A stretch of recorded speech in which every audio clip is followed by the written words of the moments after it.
ಉತ್ತರ ಕರ್ನಾಟಕದ ಆರಾಧ್ಯ ದೈವ ಸಿದ್ಧಾರೂಢರ 95ನೇ ಪುಣ್ಯಾರಾಧನೆಯ ಅಂಗವಾಗಿ ಸಿದ್ಧಾರೂಢ ಮಠದಲ್ಲಿಂದು ಜಲರಥೋತ್ಸವವನ್ನು ಹಮ್ಮಿಕೊಳ್ಳಲಾಗಿತ್ತು. ಹೀಗಾಗಿ ನೂರಾರು ಭಕ್ತರು ಈ ಒಂದು ಸೇವೆಯಲ್ಲಿ ಭಾಗಿಯಾಗಿದ್ದಾರೆ. ಪುಣ್ಯಾರಾಧನೆಯ ಅಂಗವಾಗಿ ಸಿದ್ಧಾರೂಢ ಮಠದ ಆವರಣದಲ್ಲಿರುವಂತಹ ಕಲ್ಯಾಣಿಯಲ್ಲಿ ಜಲರಥೋತ್ಸವವನ್ನು ಹಮ್ಮಿಕೊಳ್ಳಲಾಗಿತ್ತು. ನಾಡಿನ ವಿವಿಧ ಮೂಲೆಗಳಿಂದ ಸಾವಿರಾರು ಭಕ್ತರು ಈ ಒಂದು ಜಲರಥೋತ್ಸವವನ್ನು ನೋಡಿ ಕಣ್ತುಂಬಿಕೊಂಡಿದ್ದಾರೆ. ಇನ್ನು ಶ್ರಾವಣ ಮಾಸದಲ್ಲಿ ವಿಶಿಷ್ಟ ರೀತಿಯಲ್ಲಿ ಜಲರಥೋತ್ಸವವನ್ನು ಆಚರಿಸಲಾಗುತ್ತೆ.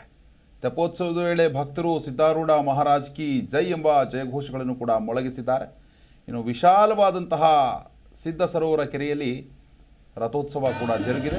ಅಪಾರ ಭಕ್ತಾದಿಗಳು ಸಿದ್ಧಾರೂಢರ ಒಂದು ದರ್ಶನವನ್ನು ಪಡೆದು ಪುನೀತರಾಗಿದ್ದಾರೆ. ರಥೋತ್ಸವ ವೀಕ್ಷಣೆಗೆ ಉತ್ತರ ಕರ್ನಾಟಕದ ಬೆಳಗಾವಿ ಆಗಿರ್ಬೋದು, ಬಾಗಲಕೋಟೆ ಆಗಿರ್ಬೋದು, ವಿಜಯಪುರ, ಕಲಬುರಗಿ, ಮೈಸೂರು, ಮಂಡ್ಯ, ದಾವಣಗೆರೆ ಜಿಲ್ಲೆಗಳಿಂದ ಅನೇಕ ಭಕ್ತಾದಿಗಳು ಕೂಡ ಆಗಮಿಸಿದರು. ಹಾಗೆಯೇ ನೆರೆಯ ಮಹಾರಾಷ್ಟ್ರ, ಆಂಧ್ರ ಪ್ರದೇಶದಿಂದಲೂ ಕೂಡ ಭಕ್ತಾದಿಗಳು ಆಗಮಿಸಿ ತೇರಿಗೆ ಉತ್ತತ್ತಿ, ಹೂವು, ಬೆಂಡು ಬೆತ್ತಾಸುಗಳನ್ನು ಅರ್ಪಿಸಿ ಪುನೀತರಾಗಿದ್ದಾರೆ.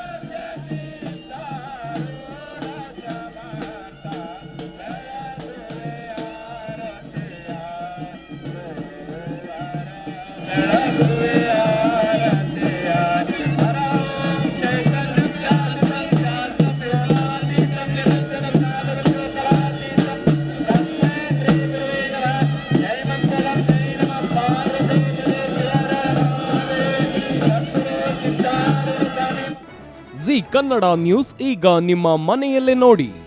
ಎಲ್ಲ ಕೇಬಲ್ಗಳಲ್ಲಿ ಈಗ ಲಭ್ಯ.